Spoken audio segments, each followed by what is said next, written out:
Bueno, muy buenos días, damas y caballeros. El día de hoy vamos a empezar con la tutoría número 3. Hoy es 23 de marzo. La tutoría número 3 de la materia de la clase de Producción 1. Esta clase cuenta con o abarca los capítulos 5 y 6 del libro de texto, pero también en la guía de estudio los capítulos 3 y 4. Vamos a estar de 9 a 11 de la mañana, así que vamos a empezar y vamos a utilizar para esto un documento que preparó la colega Gisela Coto Quintana para ver la clase de hoy. Muy bien, esta clase, como le hemos estado observando las anteriores dos tutorías, vamos a hablar ahora sobre lo que es el análisis de movimiento. El análisis de movimiento es muy importante verlo porque anteriormente nosotros hacíamos gráficos, hacíamos flujogramas, pero no de un puesto de trabajo.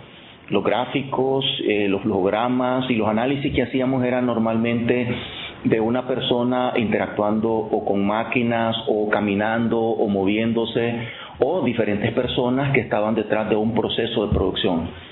Sin embargo, el día de hoy nos vamos a centrar en un puesto de trabajo principalmente. Por eso los movimientos a los que nos vamos a referir principalmente son los movimientos de las manos, que son los que normalmente se dan en un puesto de trabajo. Como entienden o como pueden ver ustedes, es muy diferente a el contexto o los análisis que hacíamos anteriormente, donde podían haber diferentes operaciones, transportes, actividades en general, ¿no? Podían interactuar diferentes personas, pero habíamos dejado por fuera la importancia que tiene para estudiar un proceso, el estudio de un puesto de trabajo en particular. Que un proceso puede tener diferentes puestos de trabajo. O sea, el análisis de un proceso empieza con el análisis de un puesto de trabajo, podríamos verlo de esta manera. Y normalmente uno arranca con el puesto que puede tener más complejidad en el trabajo, como ahora vamos a ver algunos elementos que nos ayudan a identificar en primer lugar ese puesto de trabajo y en segundo lugar hacer un análisis de valía que efectivamente se puede cambiar en ese puesto de trabajo. Pero bueno, en el análisis de movimiento aquí tenemos 4 aspectos que nos indica. El primero, que es el estudio de todos y cada uno de los movimientos de cualquier parte del cuerpo humano para hacer el trabajo cada vez más eficiente. Eso es lo que realmente buscamos cuando analizamos un proceso o un puesto de trabajo, la eficiencia. La eficiencia de cada uno de los actores en pequeño va a repercutir en la eficiencia de todo el proceso. Entonces, por eso estamos ahora viendo en esta tutoría este estudio. En segundo lugar, la importancia de segmentar o de dividir en la medida de lo posible, entre más específicos sean esos elementos básicos de hacer una actividad o un puesto, y analizarlos nos va a permitir a nosotros cumplir con nuestro objetivo. Por eso es que al inicio de hacer el estudio del puesto de trabajo hay que descomponer en la medida de lo posible diferentes fases, actividades que hace el trabajador para cumplir con su trabajo. Quiero decirles también de que en ciertas oportunidades para hacer este estudio se utilizan incluso cámaras, se utilizan film para, ¿cómo se dice?, para filmar, para grabar una persona haciendo este trabajo, porque en determinadas oportunidades van demasiado rápido los operarios y dividir una actividad de la otra es como muy difícil. De repente agarró determinadas cosas y no nos dimos cuenta, ¿verdad? Y está haciendo con la mano derecha o la mano izquierda, haciéndole cambios a determinada parte de un proceso. Y entonces para poder hacer eso se necesita ayuda de otro tipo de mecanismos, como en este caso mencioné, grabarlo, tomar fotos, aparte de la observación, ¿verdad? ¿Qué más tenemos? Dice, de forma tal que podamos eliminar o simplificar esos movimientos. Seguimos con el punto número 3, dice buscar un método de trabajo que sea más fácil y económico. Realmente ese es otro de los objetivos, ¿verdad? No vamos a estar pagando para hacer cosas que no tienen ningún sentido, que ni siquiera repercuten, sea en los cambios o en la transformación o agregarle valor a un puesto de trabajo o a una actividad. Y por último nos dice de que las técnicas que vamos a estar utilizando son el diagrama bimanual, el análisis de movimiento básicos y principios de la economía de movimiento. Esas son las herramientas que nos van a asistir a nosotros, o de las que nos vamos a asistir para poder cumplir con ese cometido de analizar los movimientos que hace un trabajador o trabajadora en su puesto de trabajo. Avanzamos. Entonces acá, y ahí tenemos una foto de lo que sería un diagrama bimanual. ¿Por qué le llamamos un diagrama bimanual? Simple y sencillamente porque estamos analizando lo que hacen las dos manos, la mano derecha y la mano izquierda. Okay. Dice que muestra todos los movimientos de la mano izquierda y de la derecha y la relación que se da entre ellos. Si ustedes analizan las actividades que se dan, son prácticamente las mismas actividades que nosotros hemos estudiado en los otros diagramas de flujo, de forma tal que usamos nuevamente, ¿verdad?, el lenguaje de los ingenieros industriales, ¿cómo se llaman? Los jeroglíficos nuestros, de forma tal que no nos perdamos, que siempre seamos, ¿cómo se podría decir? Siempre basarnos en los mismos principios que hemos estado estudiando hasta ahora. Ahí dice que son los mismos símbolos que los diagramas de los diagramas de proceso, con un sentido ligeramente diferente, pues estamos estudiando dos manos, ¿no? Dice que el símbolo de inspección casi no se emplea, pues durante la inspección los movimientos de la mano son operaciones para efectos del diagrama. Claro, como es el mismo operario el que está haciendo el trabajo, el tema de la inspección como que tal vez no cobra mucho sentido. Y dice que el mejor método es aquel que utiliza la menor cantidad de movimientos posible.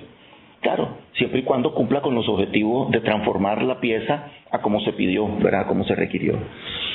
Cambiamos, vamos al siguiente. Dice, una guía para elaborar el diagrama bimanual, y nos da 6 puntos. En primer lugar, dice, para hacer ese diagrama bimanual hay que estudiar el ciclo de operaciones antes de comenzar las anotaciones.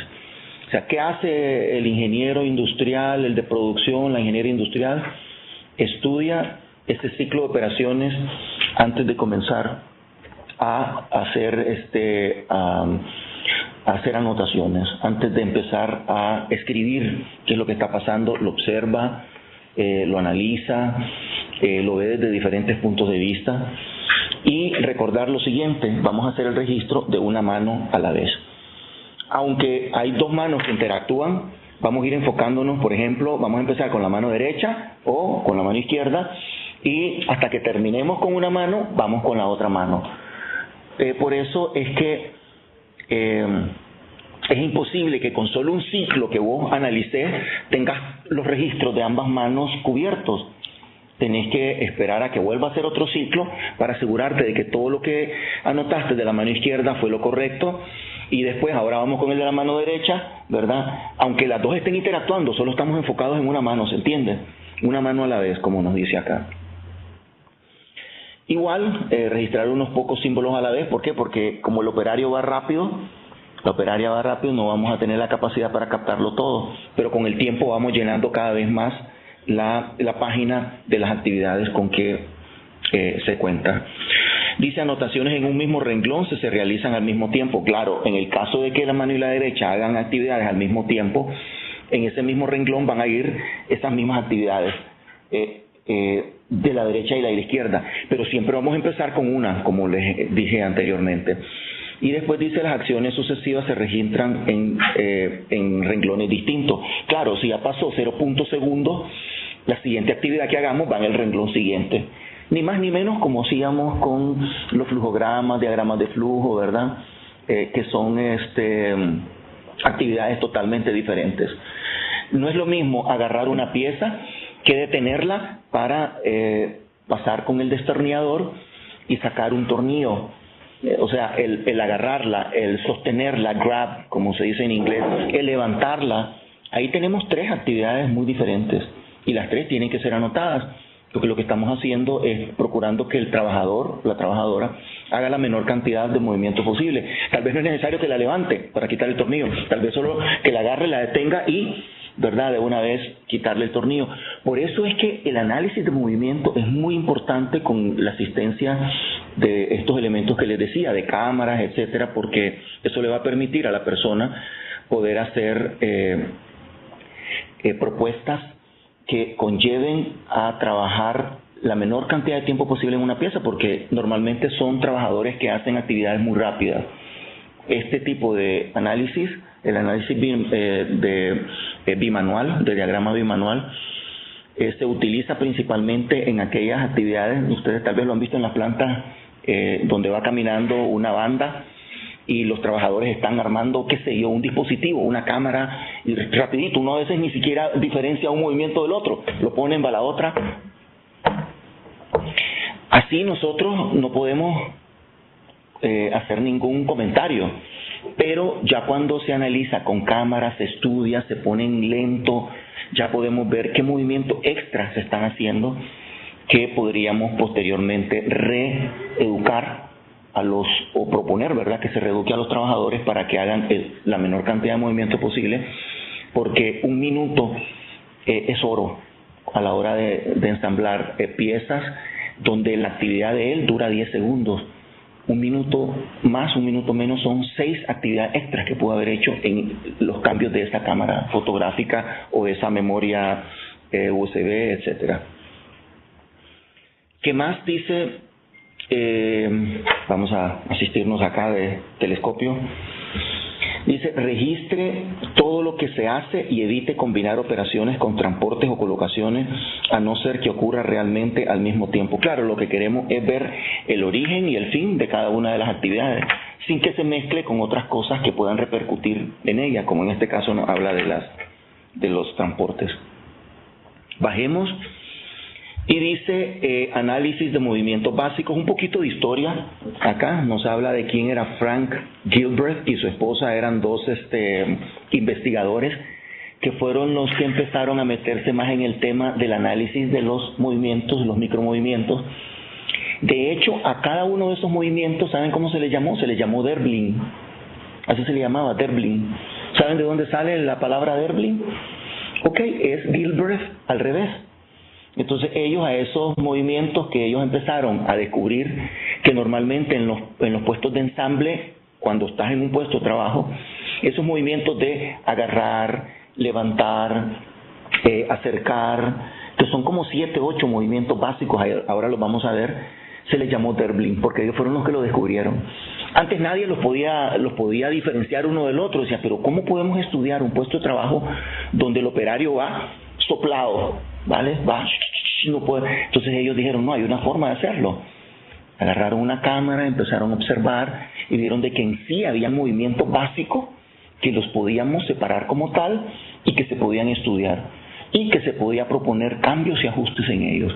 Entonces por eso Gilbreth, Derbling, al revés, ¿verdad? Ellos hicieron esa propuesta y cambiaron de una manera extraordinaria la vida y ¿cómo le podríamos decir? La efectividad de las plantas industriales y procesadoras, tanto en Estados Unidos como en Asia, que fue donde empezaron a tener fábricas, muchas empresas norteamericanas.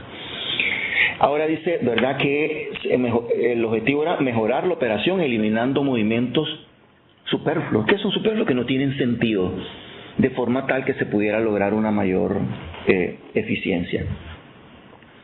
Ahí está una foto de los señores estos.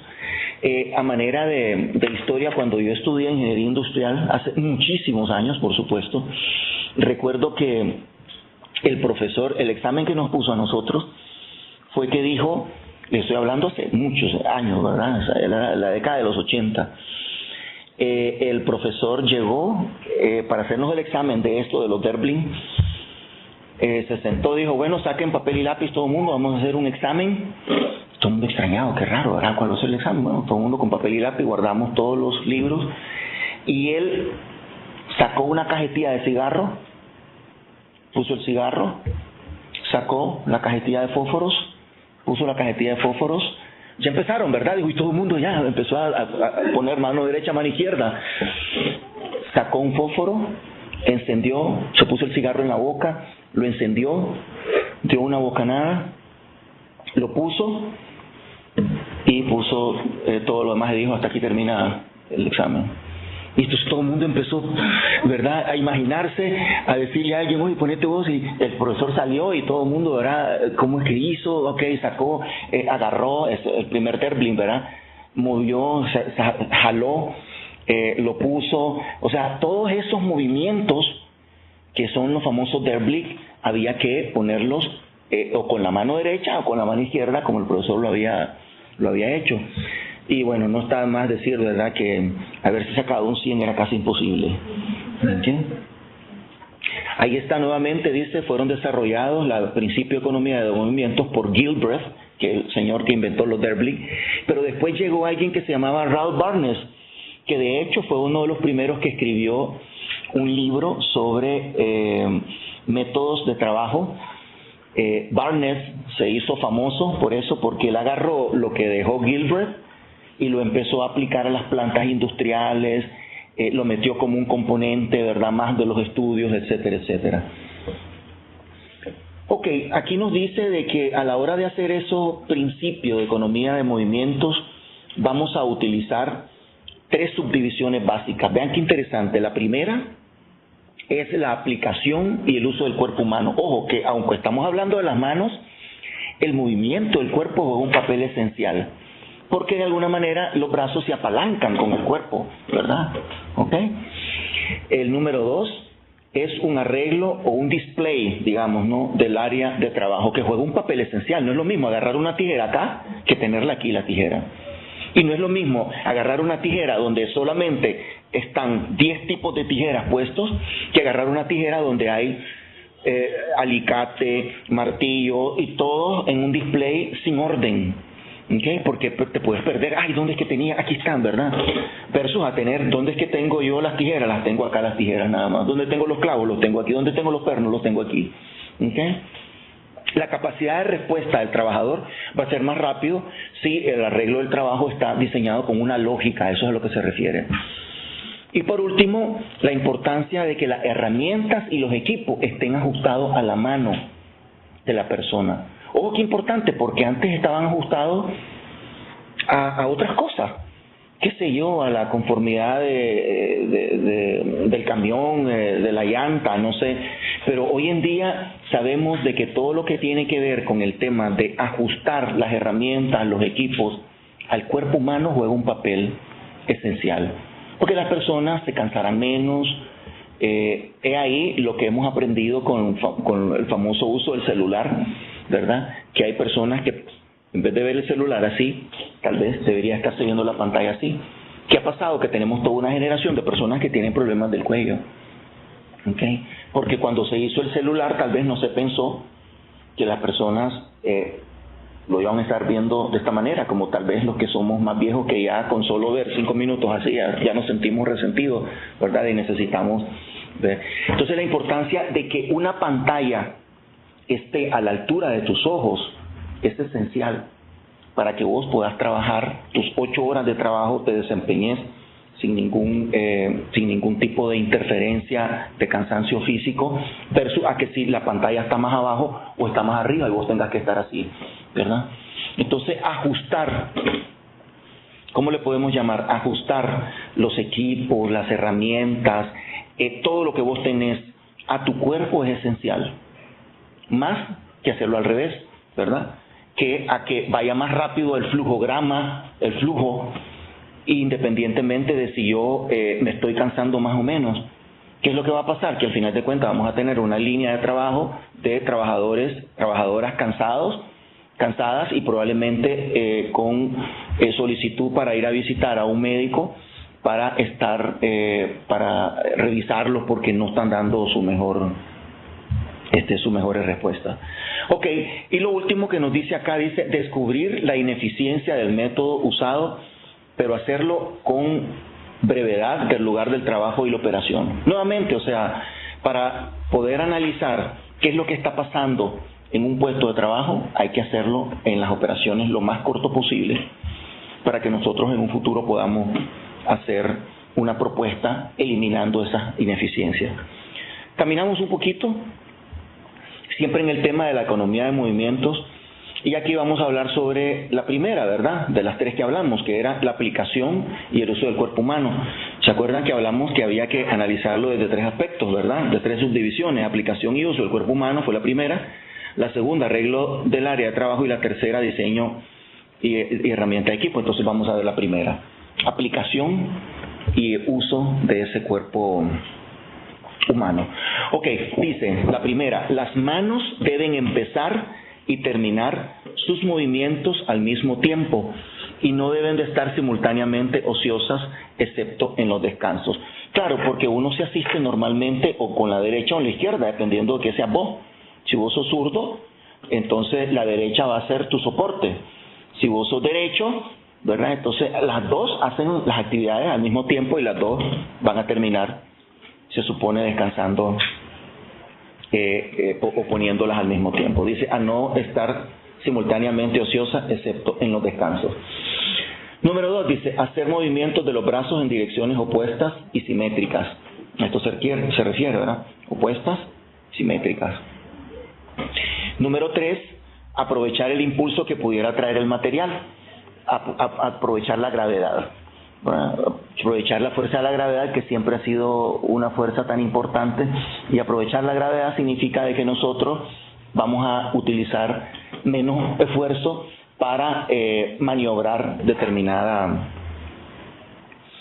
Y una más dice, los materiales traen un impulso, porque no aprovechamos ese impulso, y ese es el punto número 3, aprovechar el impulso que pudiera traer cualquier material. Por ejemplo, el material viene para acá, y entonces ya, ¿por qué no colocarlo de una vez aquí en mi escritorio, ¿verdad?, si está viniendo? O el material viene, yo solo lo agarro así, en la misma dirección en que el material viene, ¿okay?, y no al revés, ¿ok? El material viene aquí, lo agarro y lo pongo otra vez ahí para que el material siga. A eso es a lo que se refiere principalmente. Un punto número 4 sería preferir movimientos suaves y continuos de las manos, nunca en zigzag o en línea recta con cambios bruscos de dirección. A eso se refiere, ¿no? ¿Por qué? Porque probablemente el trabajador, no sabemos de qué trabajo estamos hablando, podría estar gastando tiempo en mover las manos, más que en enfocarse en transformar esa pieza en una operación en particular. Y por último dice, los movimientos libres son más fáciles, rápidos y precisos que los rígidos, fijos o controlados.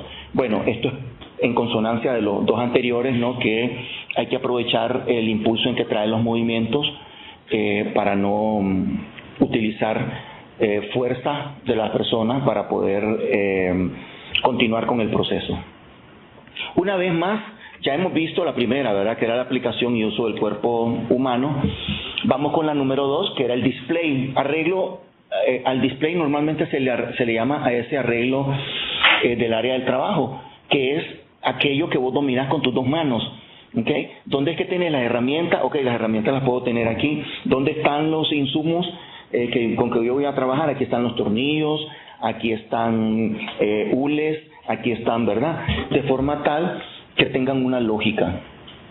¿Okay? A eso se refiere ese display. Veamos qué dice primero. Dice, un lugar fijo para todas las herramientas, materiales y controles. Lógico, porque somos personas de recuerdo y no vaya a ser que hoy voy a tener los tornillos acá y mañana o a la hora siguiente los voy a tener en otro lado. A eso es a lo que se refiere básicamente, ¿verdad? Que poner las piezas, las herramientas, etcétera, en un lugar ya estandarizado y que estén siempre frente al operario. O sea, ¿qué significa eso? Que el operario no tenga que estar ahí, ¿verdad?, tratando de agarrar, pásame, entonces no voy a poder hacer mi trabajo adecuadamente, aparte de que me puedo torcer la espalda. Y que estén ojalá lo más cercano posible. ¿Por qué? Porque cercanía significa tiempo, ¿okay?, menor tiempo posible. Cuando hablamos de cajas y depósitos, que es el punto número 2, dice, deben entregar cerca y enfrente del operario. De nuevo, porque no queremos que el operario se tuerza o torza la cabeza, ¿verdad? Porque torcer la cabeza significa cuánto tiempo yo paso, 2, 3 segundos, pero multipliquémoslo, ¿verdad?, por el número de piezas que voy a ensamblar en 8 horas de trabajo. Ya estamos hablando de que eso va a repercutir económica y financieramente en una línea de trabajo. Dice el punto número 3, los materiales y las herramientas deben de estar colocados de manera que permitan una sucesión continua de movimientos.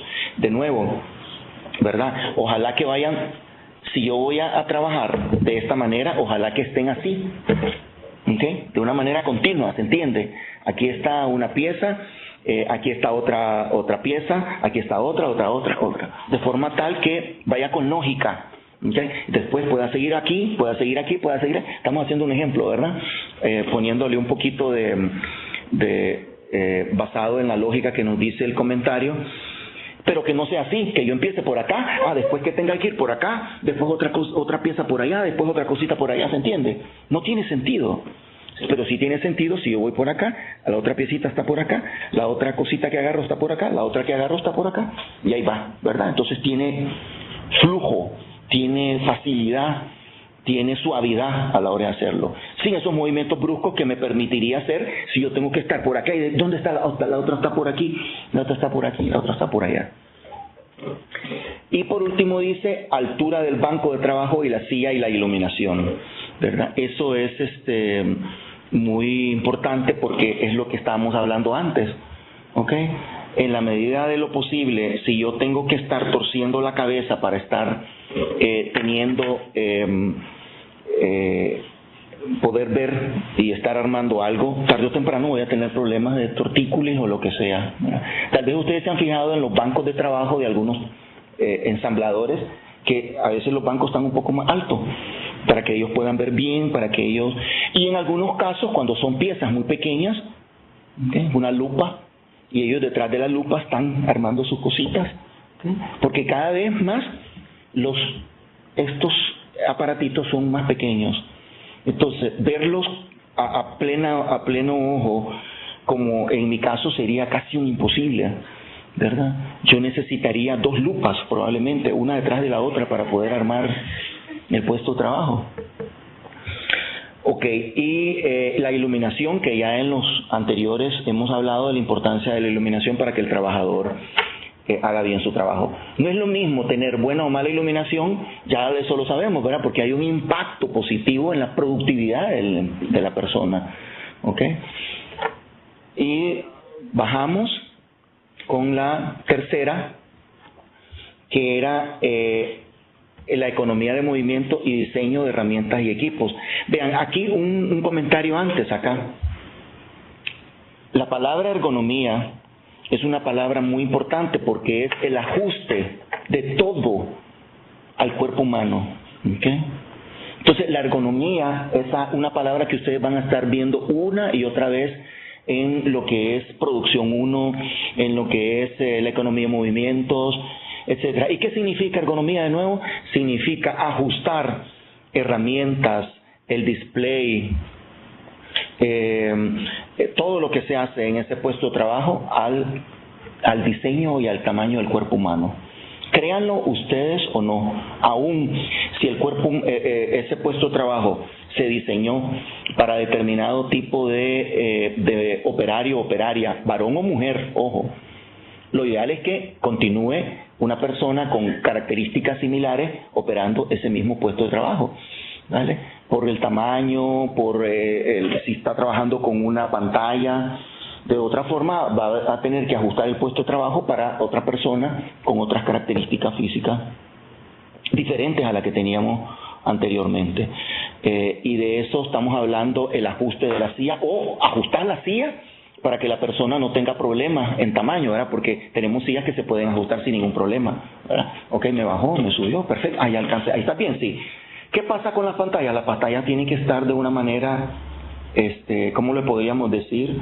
Con 0 grados, ¿verdad? O sea, que no sea así ni así. Total 0 grados para que yo la pueda ver. Una pantalla que esté más bajo o más arriba me va a causar problemas en el cuello con el tiempo. Ok, seguimos, estamos ya pasando en el siguiente punto, yo me retrocedí. Estamos otra vez en diseño de herramientas y equipos, que es el punto número 3 a la hora de hacer esas 3 fases que se analizan.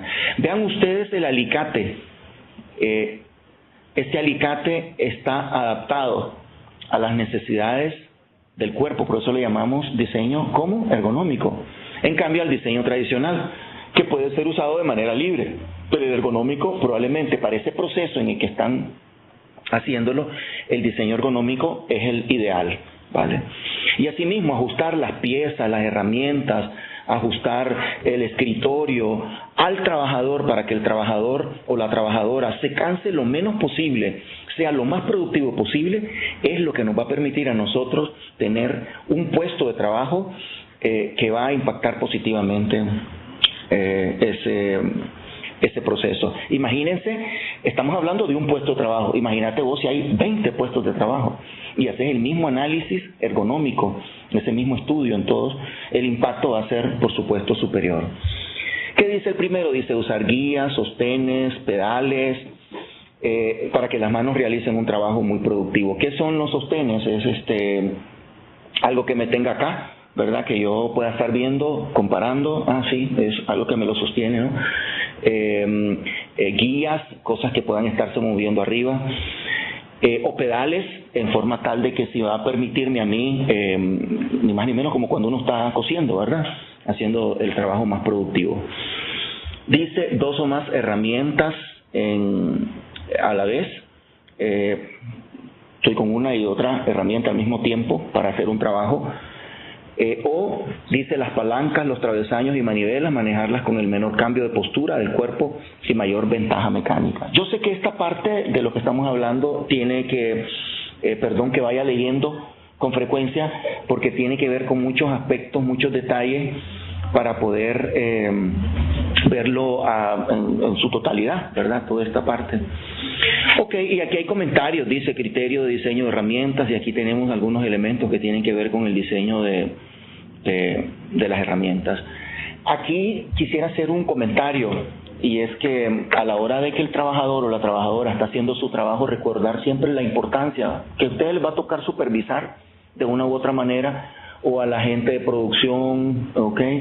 En los procesos, que ojalá siempre estén protegidos, sea con anteojos de protección, sea con cascos, sea con ¿cómo le llaman eso? Audífonos para proteger los oídos cuando hay mucho ruido, tacos, ¿verdad? Aquí en los oídos, o usar cuando hay contaminantes, máscaras. A veces el operario, la operaria, por hacerlo más rápido, por el calor también, ese es otro tema que hay que tratarlo. Si hace calor y se sofoca el trabajador o la trabajadora, bueno, climatizarlo de alguna manera.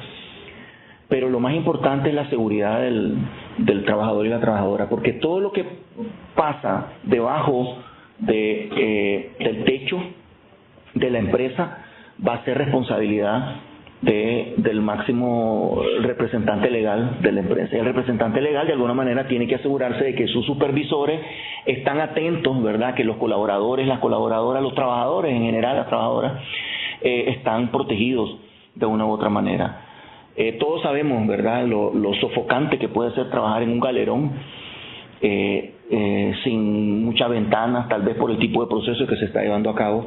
Pero la protección de las personas es esencial, es importante, porque de eso no solo va a repercutir en temas económicos, ya lo sabemos, para los dueños de la empresa, pero sí también en la efectividad de la línea de producción o de ensamble que estamos hablando. Ok, aquí están los 5 tipos de movimientos generales que hay.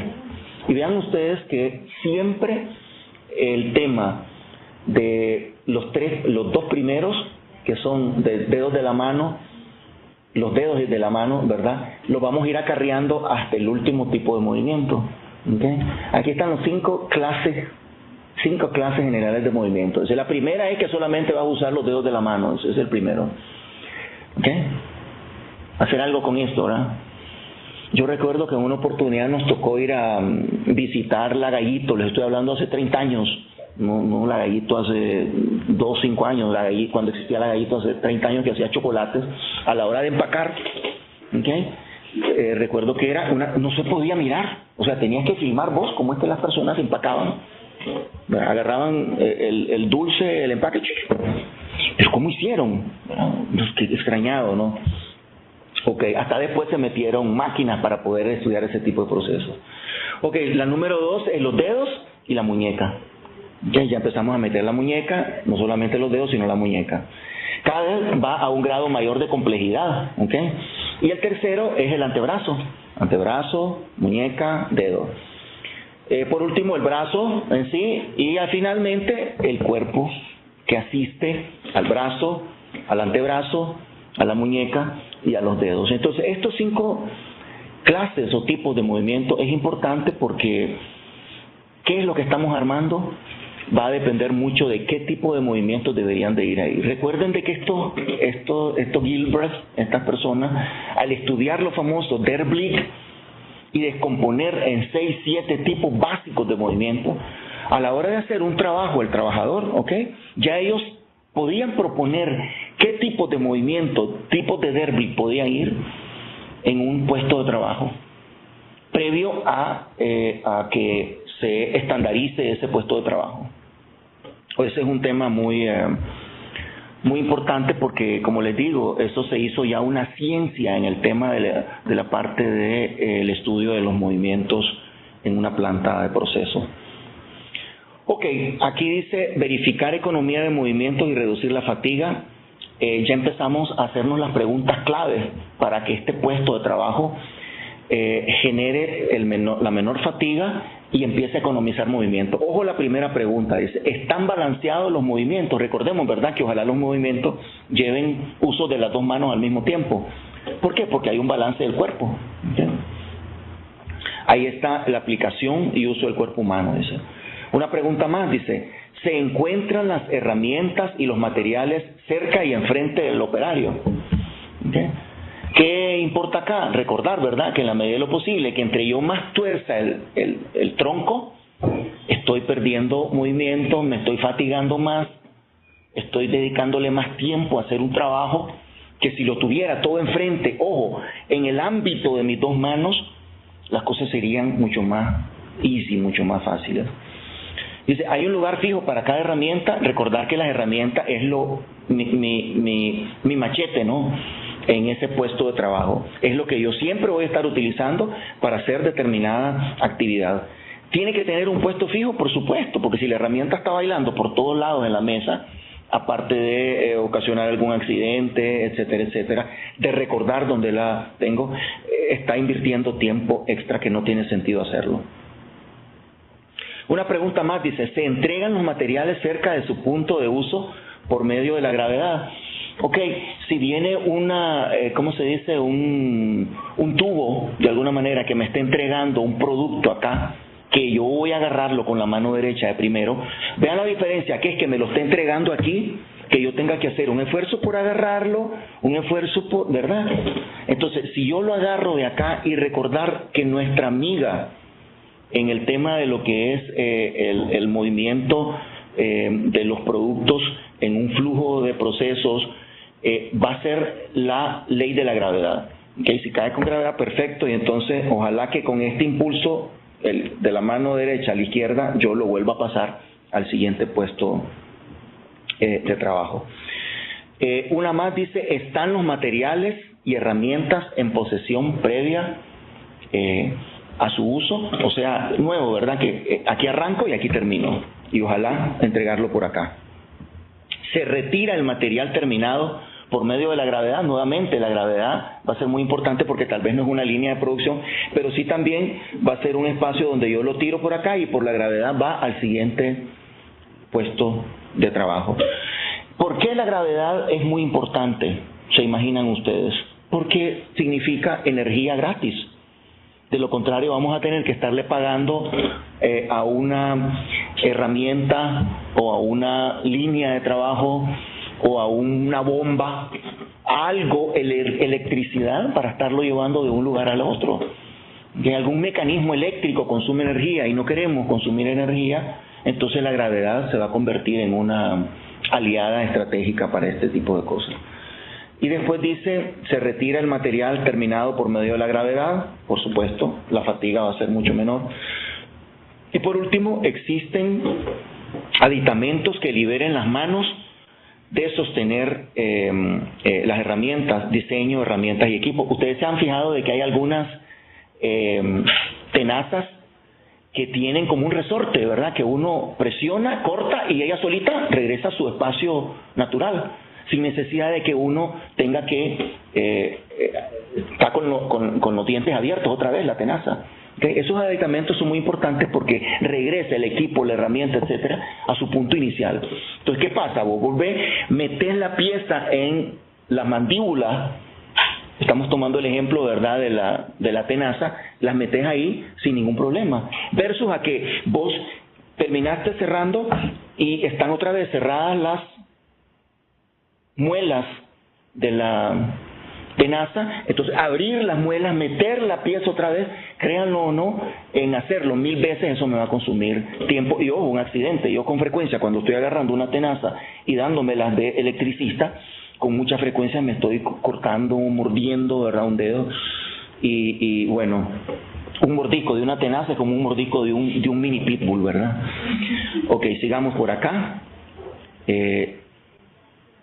¿Listo? Y acá tenemos una que se llama diseño de plantillas y dispositivos. Esto es muy importante porque también ya vamos a verlo de una manera más clara.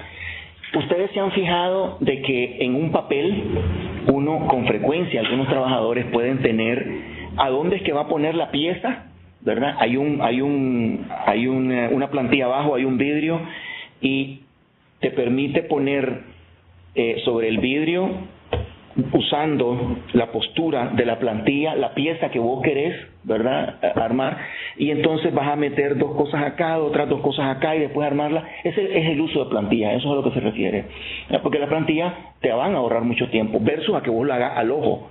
Entonces no tengo ninguna plantilla y entonces ¿cómo es que se armaba esto? ¿Okay? El guessing, el estar titubeando, el estarte preguntando, no solamente te puede llevar a armar mal la pieza, te puede llevar también a desperdiciar el material, etcétera. Después nos dice acá los dispositivos, dice elemento, ok, una definición muy importante. ¿Qué es un dispositivo? Vamos a leerla para que estemos todos claros. Un dispositivo, dice, es un elemento o conjunto de elementos mecánicos y eléctricos, me siguen, ¿verdad?, que integrados inteligentemente ayudan a reducir el contenido de trabajo de una operación. Y aquí nos pone un ejemplo, ¿verdad?, dispositivo de control que solo funciona si se utiliza las dos manos. Ve, aquí tenemos un dispositivo que facilita el trabajo y evita titubear, dudar, utilizar el recordarse uno de lo que se recuerda, dónde es que lo había puesto. Y bueno, aquí nos habla de una clasificación funcional de esos dispositivos o elementos. Primero, que sea de soporte, de colocación, de montaje, que probablemente es como el que tenemos acá. Cuando son guías o plantillas, como la que yo estaba mencionando antes, que son esas guías las que nos permiten a nosotros poner las diferentes piezas sin ningún problema para luego ensamblar. Después dice dispositivos para depósitos, ¿okay?, que son como las cajitas que uno tiene para meter ahí los componentes, y de alimentación del material. 1/4 dice conjunto de cambios rápidos, pedales, dispositivos de control de calidad y dispositivos especiales. Hay unos dispositivos de control de calidad que sean controlados por la persona o controlados de manera electrónica, que te permiten asegurar si ya está lleno lo que estás haciendo, si se cerró adecuadamente, ¿verdad?, etcétera. Y bueno, dispositivos especiales sería la última. Una más, acá ya estamos más allá de la mitad de la presentación y estamos hablando del tema de la estandarización. ¿Qué es la estandarización de las operaciones? La hoja de método de trabajo. Ok, recordar de que una vez de que ya nosotros tenemos el puesto sin las ineficiencias, sin aquellas operaciones que causan accidentes, o sea, están las actividades que a nosotros nos interesan. El tema de la estandarización, es lo que viene ahora. ¿Okay? Una vez de que ya sabemos de que eso es lo que vamos a hacer, estandarizar esas operaciones en una hoja de método de trabajo es muy importante. Y bueno, ahí están los diferentes componentes de la hoja de trabajo, que es ni más ni menos como el de la mano derecha y la mano izquierda que estábamos viendo antes, el diagrama bimanual, donde tiene que estar la identificación, ¿verdad? Quién lo hizo, los controles, ¿se acuerdan? Los encabezados que tienen esas hojas. Y ahora viene el tema del ciclo de la estandarización, que es la información que debería llevar abajo. Dice establecer la operación de manera estándar, respetar la operación estándar, mejorar la operación estándar. Esto es el ciclo de lo que deberíamos nosotros de llevar. En primer lugar, establecer la operación es lo que resultado de lo que hemos estado estudiando ahorita. Número 2 es que todo mundo la respete, o sea, nuevamente, ni más ni menos como lo que vimos en las sesiones pasadas. Educar y reeducar a una colaboradora o a un colaborador toma tiempo. No es que solamente se les va a dar, mira, este es el ciclo que vos vas a seguir, sino sentarse con la persona, ver que lo hizo de una manera adecuada, ¿verdad? Y una vez de que lo hizo de una manera adecuada, entonces, aún así, cuando ya nosotros hemos hecho todo ese proceso, ¿es posible mejorar esa operación? Claro, hay un principio en ingeniería industrial o en producción que todo es perfectible, todo es mejorable, ¿verdad? O sea, el hecho de que lo hayamos estandarizado no significa de que hasta ahí nomás va a quedar. Siempre están las posibilidades de mejorar y siempre están las posibilidades de hacer que las cosas pasen a un mejor estadio. Queda claro por aquí, ¿verdad? Estamos hablando de establecer la operación estándar, respetar la operación y por último mejorarla en caso de que así se pueda. Y aquí nos habla otra vez, siempre en la línea de lo que es la estandarización, los objetivos que tendría ese análisis laboral. Perfeccionar ese método es lo que se buscó cuando hicimos el análisis. Número 2, instruir a ese operario o a esa operaria que va a hacer ese trabajo. Número 3, asegurarnos de que los herramientas, los equipos, todo lo que tiene el operario ahí están de acuerdo a la ergonomía, al tema del cuerpo humano, respetando eso. Y por último, recordar, ¿verdad? Lo que mirábamos siempre, hay que documentarlo todo. En el tema del análisis del trabajo, si no se documenta, va a ser muy difícil tener resultados exitosos al final. Y cuando hablamos de documentación, estamos hablando de no solamente lo que les mencioné al inicio, ¿verdad? De la película, estar viendo las diferentes actividades, sino nos estamos refiriendo también a los tiempos. Los tiempos estándares son muy importantes, porque aun cuando yo les mencioné lo de los Derblin, ellos fueron capaces de establecer tiempos de cada uno de esos movimientos básicos, ¿verdad? Los famosos Derblin, que ellos lo sintetizaron, esto Gilbert, le propusieron cuánto tiempo debería de tomar un trabajador en alcanzar, coger, grab, llevar hacia, ¿okay? O hacer otros movimientos. Ellos fueron capaces de darles algún tipo de minutos, segundos, en el caso de los Derblin, porque son incluso microsegundos, ¿verdad? Porque el operario o la operaria se suponía que tenía que hacer el trabajo lo más rápido posible. Bueno, y ahora para hacer ese análisis del trabajo se necesitaba siempre una actitud. ¿Cómo le podríamos llamar esta actitud? Sherlock Holmesca, tal vez, ¿verdad? Como un Sherlock Holmes. Siempre buscando al culpable. ¿Y quién es el culpable? El que te hace perder el tiempo, el que te hace cometer accidentes. Entonces la actitud Sherlock Holmesca es esa actitud técnica de actitud interrogante, dice. Y bueno, hay una lista de comprobación para el análisis donde están las famosas preguntas que se hace todo investigador, como Sherlock Holmes, ¿no? ¿Qué, quién, cómo, dónde, cuándo y por qué? ¿Okay? Para cada puesto de trabajo. ¿Qué se logra con eso? ¿Dónde? ¿Quién? ¿Cómo? ¿Es necesario hacer eso, sí o no? Parece mentira, pero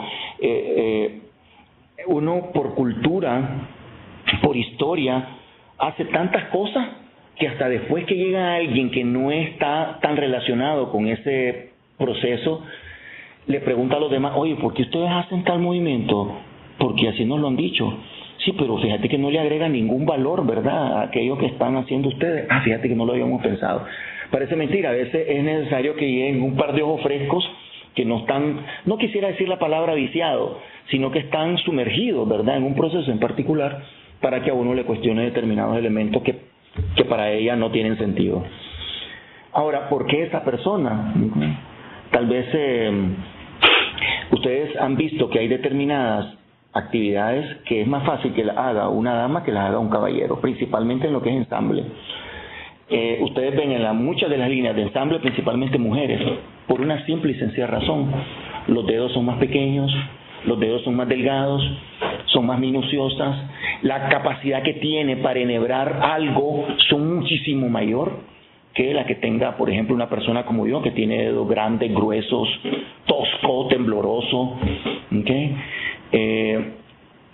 Y bueno, esa sería una respuesta a quién, por qué esa persona. Y porque de esa manera, bueno, ya eso es parte de cada tipo de proceso que habría que analizar. Miren, este análisis de valía lo que nos dice a nosotros es realmente si vale la pena hacer eso o no. Y como se puede ver posteriormente hay una serie de preguntas que hay que cumplir con el análisis de valía. Pero no nos perdamos de estos tres elementos que tiene acá el análisis de valía. Dice el primero, que lo pone aquí la colega, dice si los elementos componentes de su producto le cuesta más de lo que deberían, tal vez un análisis de valía puede serle de provecho. Nos damos cuenta de que todo se reduce al final de cuentas, valga la redundancia, en temas económicos, ¿no? Entonces, los temas económicos parecen mentira, pero si ya nosotros sabemos lo que cuesta un operario, operaria, su hora de trabajo, si ya nosotros sabemos lo que vale su hora laboral, sabemos lo que vale su minuto laboral y sabemos lo que vale sus 20 segundos laborales, ¿verdad? Entonces, todo eso tiene que ver mucho con el análisis de valía. Y también el material, echar a perder o no echar a perder el material, ¿verdad? Una más dice, lograr economías mediante el descubrimiento de nuevos métodos de ejecutar las funciones de un componente, que es la misma línea de pensamiento que hemos traído. Innovar, ¿verdad? Siempre hay una manera mejor de hacer las cosas. Y por último dice, conseguir un rendimiento de igual o mejor calidad, pero siempre lo siguiente, ¿verdad? A un menor costo. Si nos cuesta menos y tuvimos el mismo impacto, ¿por qué no hacerlo? Porque normalmente el administrador, ¿qué es lo primero que va a preguntar? ¿Cuánto costó? ¿Costó menos? Esa va a ser su primera pregunta. Tal vez la persona encargada de accidentes laborales y todo va a preguntar, va a hacer otra pregunta, ¿verdad? ¿Se accidentó alguien? ¿Okay? Y entonces todas esas preguntas son importantes a la hora de hacer ese análisis de valía, porque el de recursos humanos podría decir tal vez no se accidentó alguien, pero sí, tengo más gente cansada o menos gente cansada. O sea, cuando vos analizas todos estos elementos, el análisis de valía cobra mucho mayor importancia. Bajamos una más, que eran las preguntas que habíamos mencionado antes. Vean qué interesante estas preguntas. ¿Son cuántas? 8 preguntas, 3, 3, 6, 2, 8. Dice la primera, ¿aporta algún valor su uso? O sea, el uso de ese ajuste que vamos a hacer o ese cambio que vamos a hacer, ¿aportó algún valor a la pieza, al producto, a la actividad? ¿Amerita su utilidad ese costo en el que vamos a invertir? Porque tal vez hicimos una innovación que doblamos ¿cómo se llaman? Las tenazas, ¿okay? Ajustarlas a la ergonomía nos va a tener, amerita su utilidad eso, a ese costo que estamos haciendo. Número 3 dice, ¿son necesarias todas las características que la componen o que la comprenden? De nuevo, ¿verdad? Habíamos hablado de que si yo estoy armando una parte de este celular y me toca hacer 10 actividades, las 10 son necesarias para que yo haga mi parte del trabajo, o son necesarias 8 y hay que eliminar 2. ¿Okay? Ganamos todos. Voy a hacer más yo porque me están pagando por piezas producidas y va a ganar más la empresa, ¿no? ¿Existe algo mejor para el uso proyectado? o sea, si existe otra actividad, otra herramienta que se pueda utilizar mejor haciendo ese trabajo. Puede fabricarse una pieza utilizable por algún método menos costoso, igual podemos hacerla, fabricar una pieza o a una actividad en general, llamémosle, ¿no?, a un menor costo. Yo les decía antes que hace 30 años se empacaban los confites a mano, de repente vinieron empacadoras, cosas que se podían empacar con los dedos, con una máquina, y eso aminoró tremendamente el costo de producción, ¿verdad? Igual los llenados, tal vez ustedes han visto los llenados en algunas empresas que son pymes. Los llenados son, ¿cómo es? Por gravedad. Tienen allá un gran tonel, viene un tubo y está llenando las piezas por gravedad, los litros, los recipientes los llenamos por gravedad, versus a que ahora vas a una fábrica industrializada con esos paques, prepack, que no es necesario que sea con gravedad, porque vamos a perder tiempo. Hay bombas, hay lo que sea, ¿verdad? Pero va mucho más rápido y fluido el proceso. Número 6 dice, ¿existe algún producto normal que sea adecuado? Se emplea en la fabricación, el 7, se emplea en la fabricación el herramental correcto considerando las cantidades usadas, y ustedes van a ver que la herramienta básica poco cambia, pero hay ciertos ajustes y dispositivos que a las herramientas básicas se les van haciendo, ¿no? Pero las herramientas básicas prácticamente son las mismas, ¿no?, pero con pequeños ajustes. Por ejemplo, alicates más pequeños, alicates menos cabezones, ya lo vimos, ¿verdad?, doblados para abajo o doblados para arriba, ¿verdad? Y por último, alguien lo consigue a menor precio. Bueno, es lo que estábamos hablando ahora. Tal vez una persona con características físicas que se ajusten con mayor precisión a un tipo de proceso versus otra. Tal vez esas personas pequeñas de las que hablábamos que podían hacer una actividad muy rápido no son igualmente efectivas en, qué sé yo, hacer procesos más complejos donde se requiere un poco más de fuerza y tal vez alguien de mayor tamaño, ¿verdad? Entonces eso es muy importante, que al final de cuentas el cómo Dios nos creó siempre tiene una utilidad práctica para un tipo de proceso u otro. Y bueno, aparte de las 3 cosas que habíamos visto antes, aquí se mete una nueva variable en el libro y es el famoso tema de la mano de obra. Y aquí entra un personaje que se llama Maslow. La verdad es que no sé cómo lo ven ustedes, pero Maslow es un genio, en mi opinión. O fue un genio, ¿no? Maslow, hablar con las personas, encontrar cuál es la fórmula, el secreto de la motivación de una persona y ponerlo a través de una teoría realmente que requiere suma observación, ¿verdad? Y probablemente basarse en los escritos de otras personas, etcétera, etcétera. Pero ¿por qué traemos esto a colación, Leonardo? ¿Qué tiene que ver Maslow? Estamos hablando de procesos, de eficiencia y todo. Bueno, porque al final de cuentas, cuando se metió la psicología laboral en los procesos de producción, se dieron cuenta de que las personas, hombre, no son máquinas, las personas se deprimen, las personas están motivadas o desanimadas, y eso va a repercutir en el puesto. Pero si yo le he dado todo a esa persona, si tiene todas las herramientas, mira, ya analizamos todo lo que dicen los Derby, ¿verdad? Ya está todo ahí listo.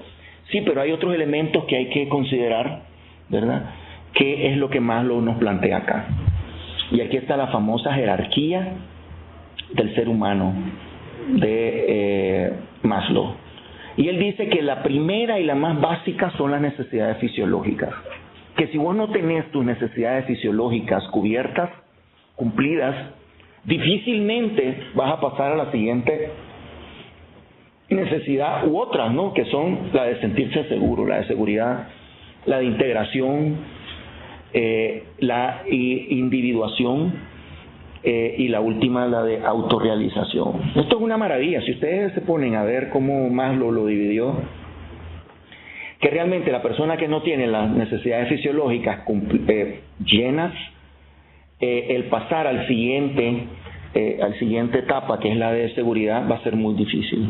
Entonces, ¿qué sucede ahí? Poner los baños, ponerle el comedor lo más cercano posible donde las personas están, de forma tal que y que tengan la posibilidad, porque es posible que los baños estén ahí, pero decirle a alguien, mire, usted va a ir al baño solamente de las 10 a las 10:15 es una locura. O sea, ¿cómo podemos estandarizar, así como que si fuera una pieza, ¿verdad?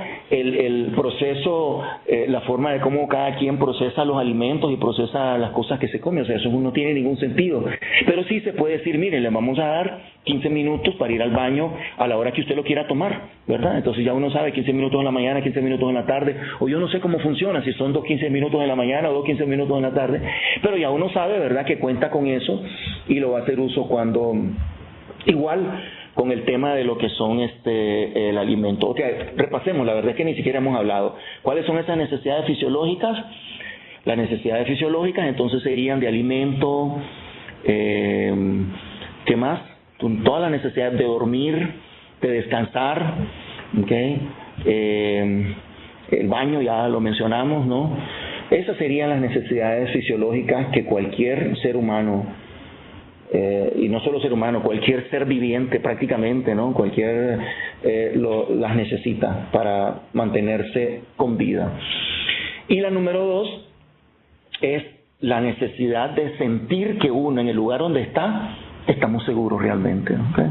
Porque eso de que estar en un lugar donde vos en cualquier momento sabes que te puede caer una pieza de zinc, o en cualquier momento puede haber un terremoto, o en cualquier momento puede haber una inundación, o en cualquier momento el edificio se puede caer porque el edificio está todo chueco, o qué sé yo, ¿verdad? Ese tipo de cosas van a afectar el comportamiento de la persona. A eso se refiere la de seguridad. La de integración es la de sentirse parte de un grupo, parte de un equipo. He ahí la importancia.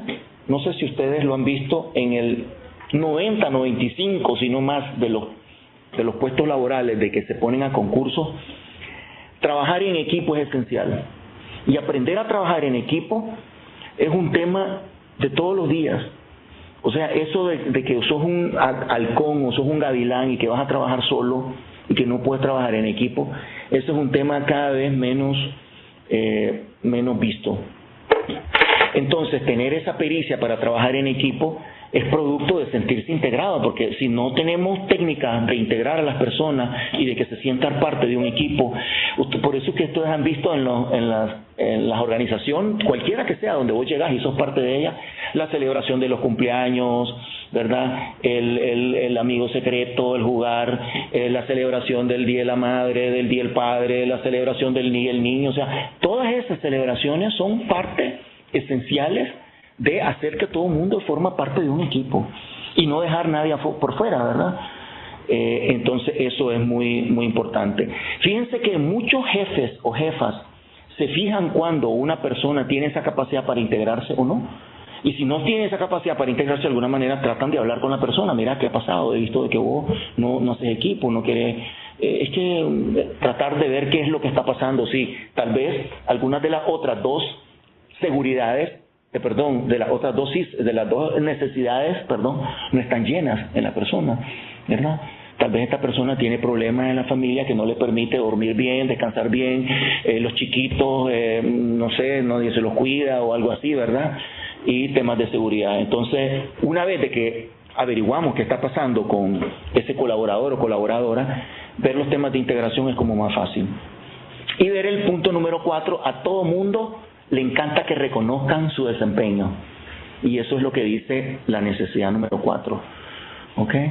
¿Recuerdan ustedes que anteriormente habíamos visto, creo que fue en la sesión número 2, la importancia de que tu supervisor, tu supervisora o tu jefa no se robara las innovaciones que vos tenías y que él o ella sacara pecho por ellas?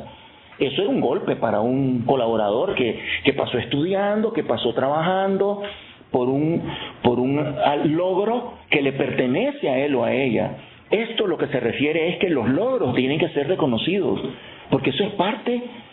Oye, todos tenemos una parte del ego. El ego es bueno hasta cierto punto, ¿verdad? Es sano. Un poquito del ego, que se lo reconozcan a uno, no deja de ser malo.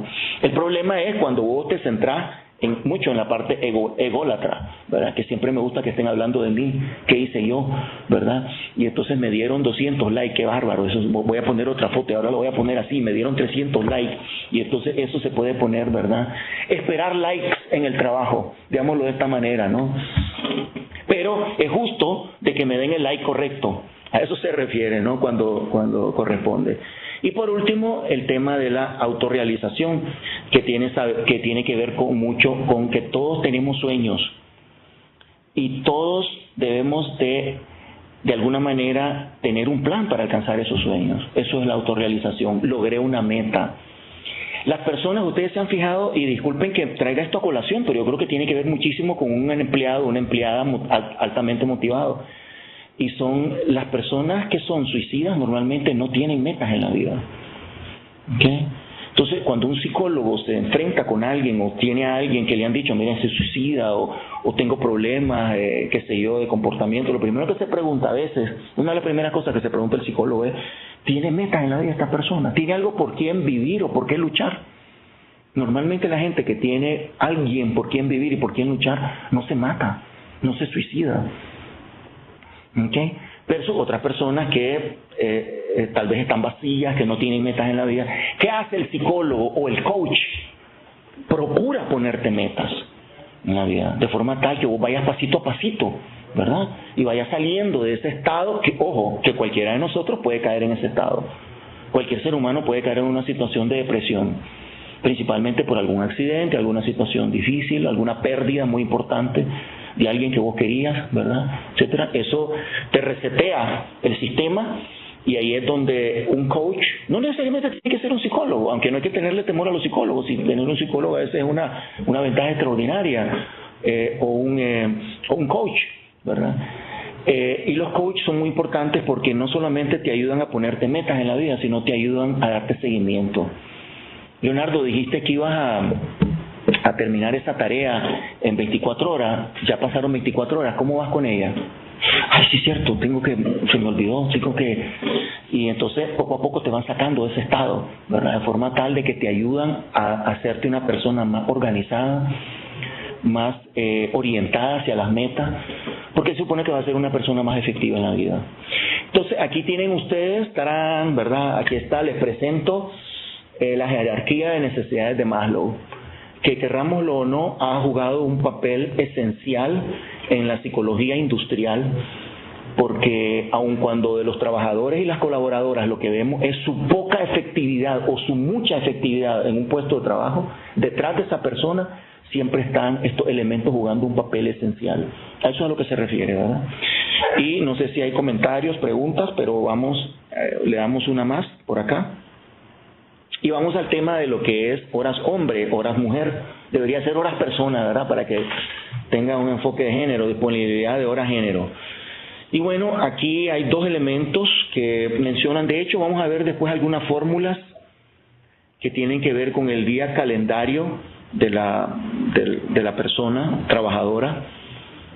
Y la primera de la que nos habla es la capacidad laboral. Dice que es la capacidad de acción, ojo, de una organización basada en la cantidad de trabajadores que posea. O sea, la capacidad laboral de una planta que tiene 100 operarios, trabajadores, no es lo mismo de una micro o pequeña empresa.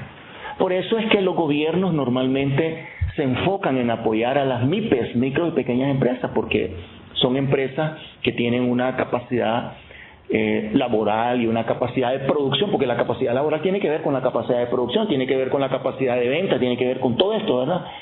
Son un tipo de negocios que están en la mira, en el punto de vista positivo, de los gobiernos, y por eso es que en todos los ministerios ustedes van a ver que hay una oficina de PYME.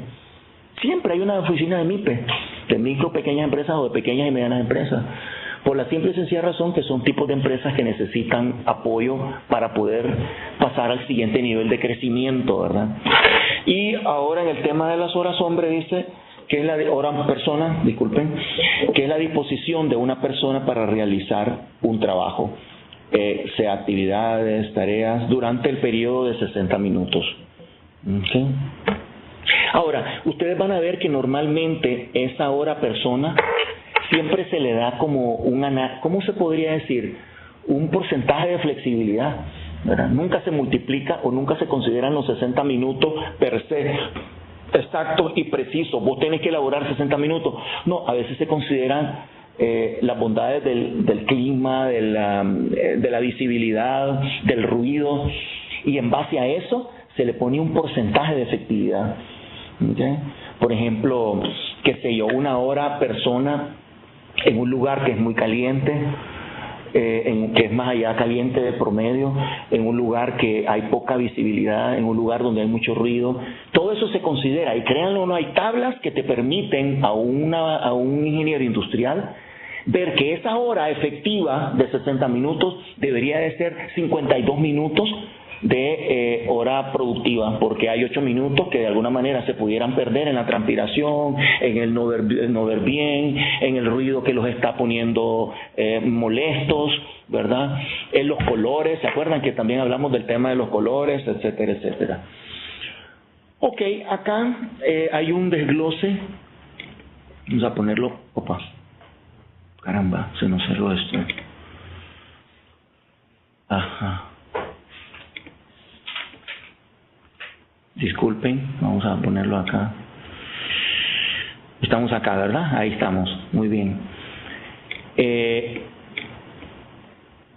Tengo temor de que se vuelva a cerrar. Ahí está, el desglose del tiempo para el control laboral.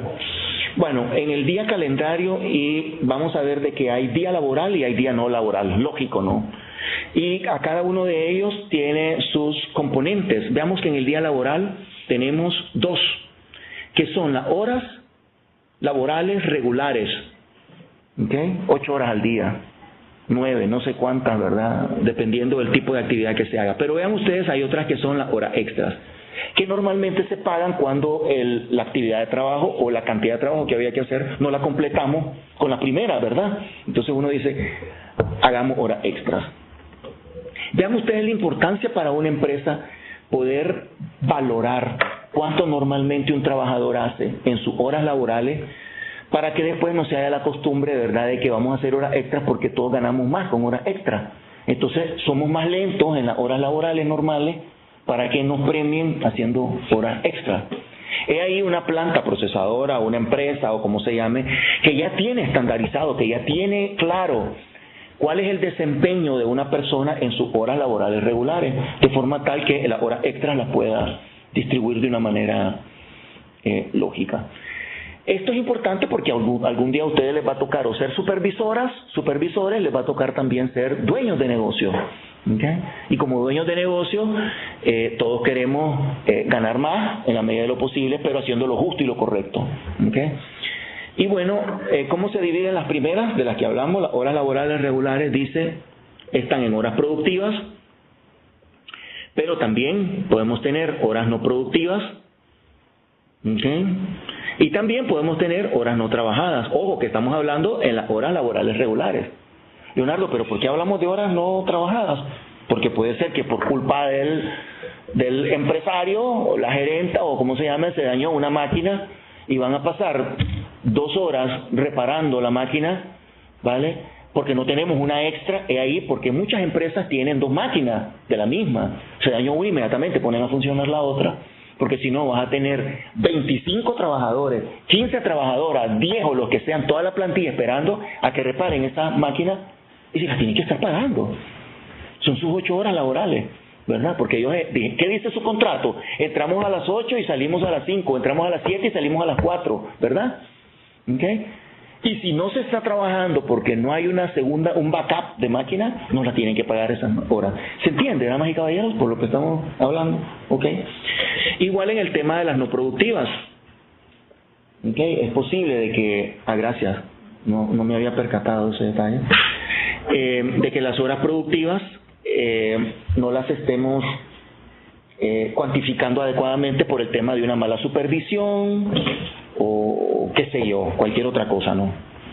Vamos a las horas extras. ¿Qué pasa con las horas extras? Igualito que los anteriores, porque es posible de que estemos pagando horas extras y hayamos acordado que vamos a trabajar 4 horas extras, se dañó un proceso, algo, culpa mía, que yo soy el gerente, soy el dueño de la planta, ¿okay?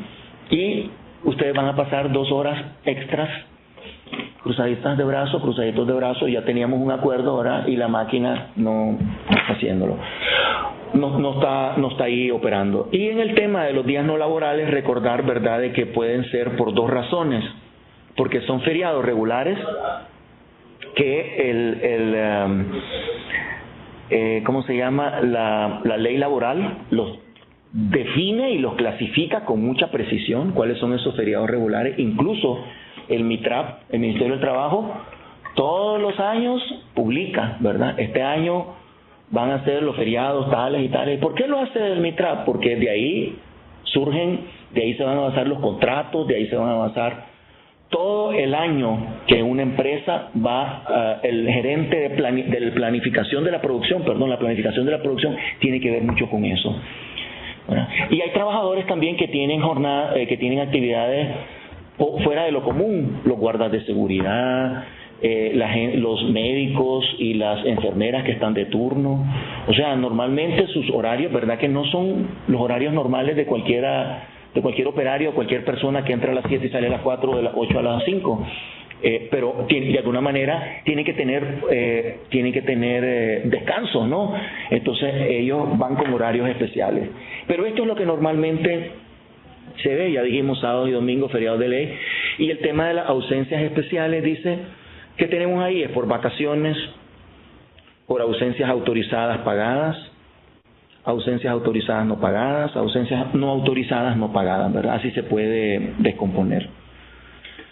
Y aquí tenemos una fórmula, vamos a tratar de bajar esto, ojalá que no se nos cierre, ¿ok?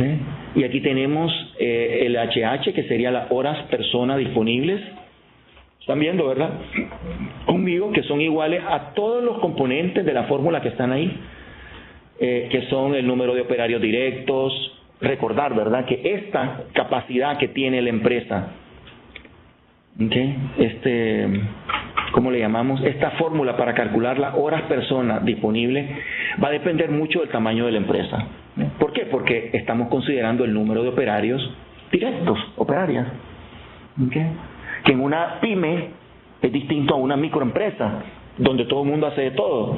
Que en una pyme ya tenés una especialización un poco laboral, y en una gran corporación con mucha mayor precisión, ¿verdad?, la especialización, etcétera. También está considerada las horas persona por día, días calendario que va a trabajar esa persona, el factor de asistencia, ¿okay?, cómo está la asistencia de los trabajadores, eso nos lo va a dar recursos humanos, sí, qué cantidad cómo está la ausencia laboral, ¿verdad? Las horas persona de ausencia, total ese factor de asistencia se compone de estas dos, horas persona de ausencia y el total de horas laboradas por operarios directos. Vean ustedes, hay otro factor que es de trabajo directo, que lo componen igual, horas persona de trabajo indirecto y total de horas laboradas por operarios directos. Y bueno, aquí nos da un pequeño ejemplito, que lo podemos ver. Okay. Y ahí nos pone el número de días que se trabajó en enero, febrero, marzo y abril por semana. Y de acuerdo a una empresa que se llama XYZ. Al final de cuentas dice que se trabajaron 21 días, ¿verdad?, calendario en esa empresa. Y bueno, ahí nos da también otros datos basados en la fórmula que vimos anteriormente. La va desglosando por los factores de ausencia y factores de trabajo directo, como lo vimos anteriormente, que ustedes pueden ver que normalmente es o uno o menos de uno, esos factores de ausencia, ¿verdad? Eso quiere decir 0.978, que casi no tienen ausencia, porque si fuera uno es que no hay ausencia, ¿verdad? Pero como tienen poca ausencia, y si tienen mucha ausencia es 0.7, 0. ¿Verdad? ¿Okay? Bueno, y ahí va. Aquí hay otro ejemplo del número de días operario, 2.277. Esto perfectamente se puede sacar por el tamaño de la empresa. Como les decía antes, una microempresa va a tener mucho menos días comparado con empresas más grandes, ¿verdad? Y aquí prácticamente terminamos esta parte de la tutoría. Me gustaría saber si hay alguna pregunta relacionada con esto. Al final podríamos hablar un poco sobre preguntas de sus exámenes y de sus tareas y sus proyectos. ¿Ok? ¿Qué les parece? No sé si hay preguntas sobre esto primero. ¿No? Ok, a ver si hay preguntas sobre sus preguntas sobre la tarea, preguntas sobre el proyecto. Siempre es el momento para aprovechar la presencia del profesor. Espero que esos proyectos sean campeones de 100 esta vez. ¿Okay? No de 99, sino de 100. Les fue bien, ¿verdad? En la tarea. No hubo quejas, no hay quejas de ningún tipo. ¿Okay? Aparte de la quejita que ya la dilucidamos.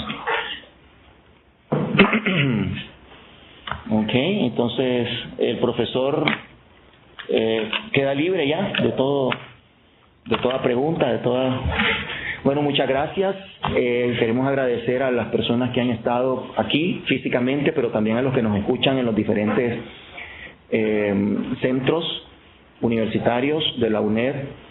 Puede ser San Vito, Ciudad Neyli, Buenos Aires y OSA. Y acá estamos en Pérez Celedón. Así que muchas gracias y pasen muy buenas tardes.